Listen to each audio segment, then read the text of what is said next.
Hello students and welcome to online tutor. Online tutor में आपका स्वागत है और यदि आप मेरे चैनल पे पहली बार आए हैं तो इसे सब्सक्राइब करना ना भूलें। आज हम लोग शुरू करने जा रहे हैं क्लास 9 मैथ्स की एक्सरसाइज 12.1। तो अभी हम करेंगे एक्सरसाइज 12.1 का क्वेश्चन नंबर 1। और क्वेश्चन नंबर 1 में पूछा गया है a survey conducted by an organisation for the cause of illness and death among the women between the ages 15 to 44 in years worldwide found the following figures. तो एक सर्वे किया गया था जिसमें कि जो महिलाएं हैं 15 से 44 साल की, उनकी मृत्यु का कारण जो है वो पता किया गया था। तो ये नीचे डाटा मिला उससे। ओके, तो ये डाटा क्या है देखिए, सीरियल नंबर 1 पे है रिप्रोडक्टिव हेल्थ कंडीशंस। तो फीमेल फर्टिलिटी रेट मतलब जिससे महिलाओं की मृत्यु होती है वो है 31.8। सेकंड में है न्यूरोसाइकेट्रिक कंडीशन जिसकी वजह से महिलाओं की मृत्यु होती है 25.4% की। इंजरीज की वजह से होती है 12.4%। कार्डियोवैस्कुलर कंडीशंस मतलब हृदय से रिलेटेड प्रॉब्लम, उसकी वजह से होती है 4.3% महिलाओं की मृत्यु। और रेस्पिरेटरी कंडीशंस की वजह से होती है 4.1। और जो अननोन कॉज है अदर कारण, अदर कॉजेज, उसकी वजह से होते हैं 22.0% महिलाओं की मृत्यु। अब ये पूछा गया है कि represent the information in above given above graphically. तो ये जो ऊपर इंफॉर्मेशन दी गई है इसको हमने ग्राफिकली रिप्रेजेंट करना है। इसके अलावा इस क्वेश्चन के दो और पार्ट हैं, पार्ट नंबर 2 और 3। इसको हम बाद में करेंगे। सबसे पहला हम काम करेंगे कि इसको रिप्रेजेंट करेंगे ग्राफिकल फॉर्म में। तो देखिए ग्राफिकल फॉर्म में कन्वर्ट करने के लिए ये ग्राफ पेपर है। ओके, और ये डाटा मैंने यहाँ पे लिख लिया साइड में ताकि मुझे थोड़ा सा इजी पड़े। तो ग्राफ पेपर में मैं क्या करने वाला हूँ, एक एक्सिस ड्रॉ करने वाला हूँ, एक हॉरिजॉन्टल एक्सिस और एक वर्टिकल एक्सिस। ओके, तो इसके लिए मैं रूलर ले लूँगा। तो इस रूलर की सहायता से मैं एक हॉरिजॉन्टल लाइन यहाँ पे ड्रॉ करूँगा। ये एक हॉरिजॉन्टल लाइन हो गई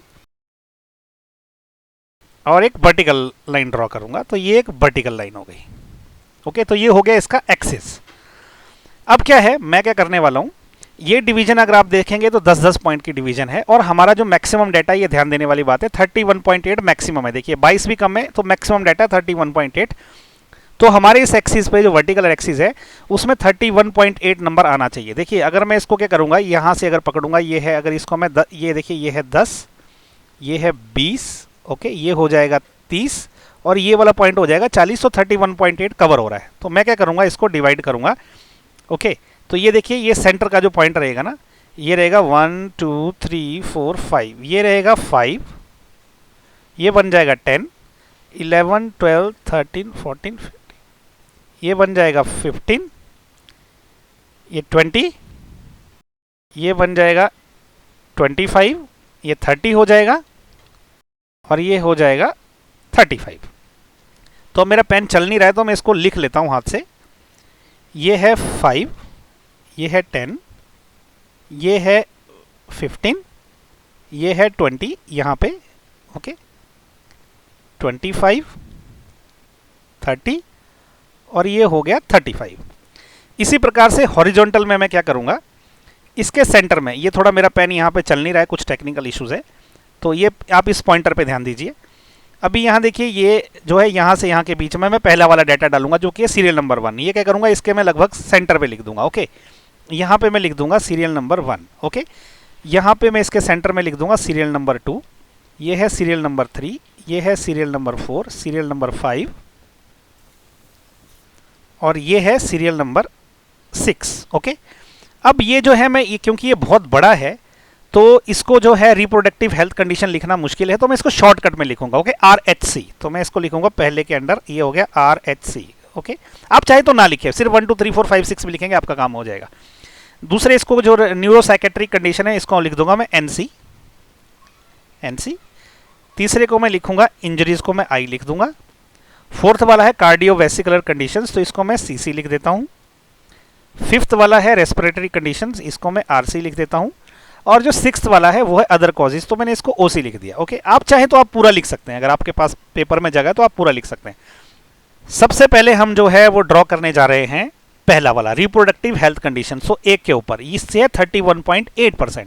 तो हमें इस ग्राफ पे लोकेट करना है 31.8 कहाँ पे है। ओके, तो अब इस ग्राफ को ध्यान से देखिए, 31.8 कहाँ बनेगा। देखिए ये वाला पॉइंट है 30, ये है 31, ये है 32, तो 31.8 जो है वो आपका यहाँ बनेगा 32 के जस्ट थोड़ा सा नीचे। ओके, क्योंकि देखिए यहां से मैं काउंट करूंगा तो 31, ये ऊपर का 32, तो 32 से थोड़ा सा नीचे रहेगा। तो अभी मैं स्केल को हॉरिजॉन्टल करके जो है इस पॉइंट को ज्वाइन कर दूंगा जिससे कि एक बार बन जाए। ओके, तो ये मैंने ऐसे ज्वाइन कर लिया। ओके, ज्वाइन करने के बाद अभी मैं इसको वर्टिकली भी ज्वाइन करूंगा। तो मैं यहां से एक पॉइंट पकड़ के इसको वर्टिकली मैं एक्स एक्सिस से ज्वाइन कर लूंगा। इसी प्रकार दूसरी साइड से भी इसको वर्टिकली एक्स एक्सिस से मैं ज्वाइन कर लूंगा। ओके, स्केल हटा के देखते हैं। तो ये बना हमारा पहला बार। ओके, तो ये बार किसका बना? रिप्रोडक्टिव हेल्थ कंडीशंस का। अभी दूसरा बार ड्रॉ करते हैं। दूसरा बार क्या है? न्यूरोसाइकेट्रिक कंडीशन का। ये है 25.4 के पास। ओके, तो 25.4 कहाँ पे होना चाहिए? देखिए, ये आप इसके ऊपर गए तो ये जो हमारी लाइन है, ये वाली लाइन, दिस लाइन इज 25 वाली लाइन।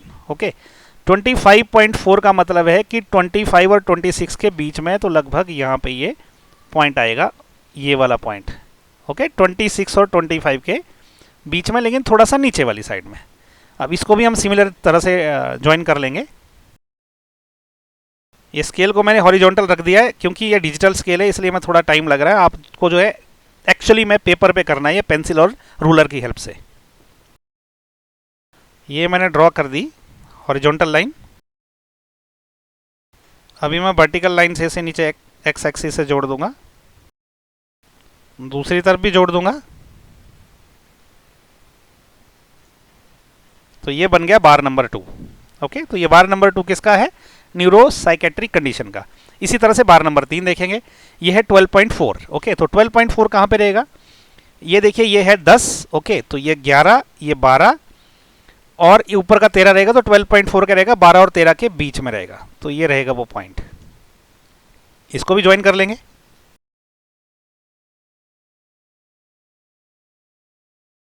अब इसको वर्टिकली भी ज्वाइन कर लेंगे।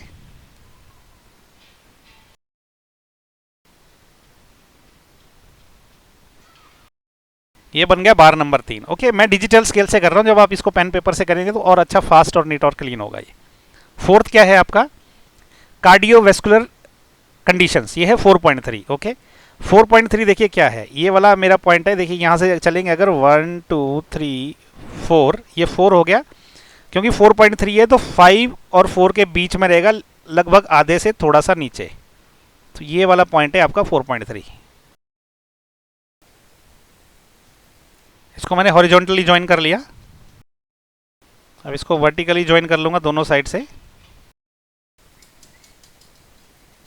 ये बन गया बार नंबर 4। अभी बार नंबर 5 देखिए। बार नंबर 5 क्या है? 4.1। इसी के थोड़ा सा नीचे बनेगा। ओके, तो 4.1 कहाँ पर रहेगा? 1 2 3, ये 4 है, ये 5 है, इसके बीच में रहेगा, लेकिन इससे थोड़ा सा छोटा रहेगा। ओके, तो 4.1 यहाँ पे आएगा आपका।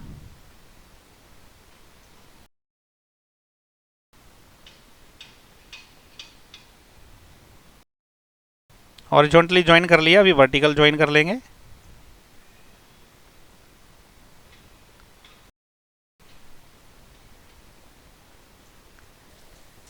अभी 5th का हो गया। अभी 6 का ये बार थोड़ा सा मैंने कम चौड़ाई हो गया गलती से। ये सबकी चौड़ाई ना बराबर होनी चाहिए। ओके, तो ये छठे का करते हैं अभी।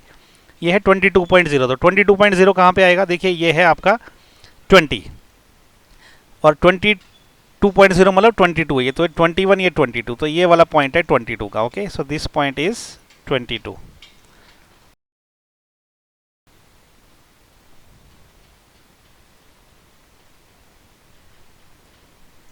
हॉरिजॉन्टल जोड़ दिया, अभी वर्टिकल जोड़ेंगे।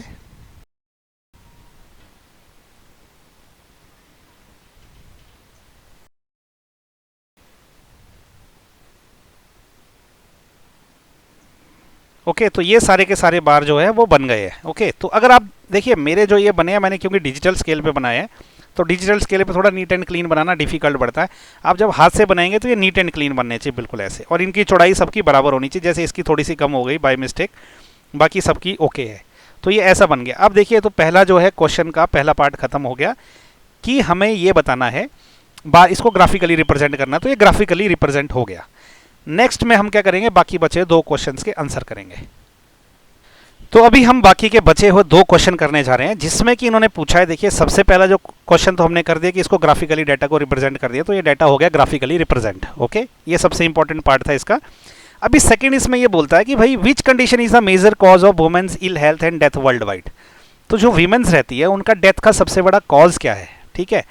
तो देखिए सबसे बड़ा जो कॉज है ना वो है आपका ये देखिए सबसे ऊपर वाला। ओके, तो यहाँ पे मुझे एक्चुअली लिखना चाहिए कि डेथ इन परसेंटेज, जो कि मैं लिखना भूल गया था, इसको मैं लिख सकता हूँ डेथ इन परसेंटेज जब मैं ग्राफ बनाऊंगा। ओके, तो देखिए अभी सबसे बड़ा जो है, सबसे ज़्यादा रीज़न क्या है, ये सबसे बड़ा ग्राफ जिसका है, तो सबसे बड़ा ग्राफ किसका है, 1 नंबर का। ये क्या है, रिप्रोडक्टिव हेल्थ कंडीशंस। तो इसका जो आंसर है ना, इसका आंसर है रिप्रोडक्टिव हेल्थ कंडीशन। ओके, क्यों है ये, क्योंकि इसका ये ग्राफ ही बता रहा है कि देखो सबसे ऊंचा है इसकी इमारत, इसका मतलब ये सबसे ज्यादा कारण है। ओके, सेकंड अगर पार्ट देखोगे, try to find out with the help of your teacher any 2 factors which play a major role in the cause in to above being the major cause. अब ये बोल रहा है कि जो ऊपर 2 में आपने आइडेंटिफाई किया मेजर कॉज, अपने टीचर के साथ डिस्कस करो कि भाई ये ऐसा क्यों होता है। तो देखिए मेजर कॉज क्या है, रिप्रोडक्टिव हेल्थ कंडीशंस, इसकी वजह से सबसे ज़्यादा जो है महिलाओं की मृत्यु होती है।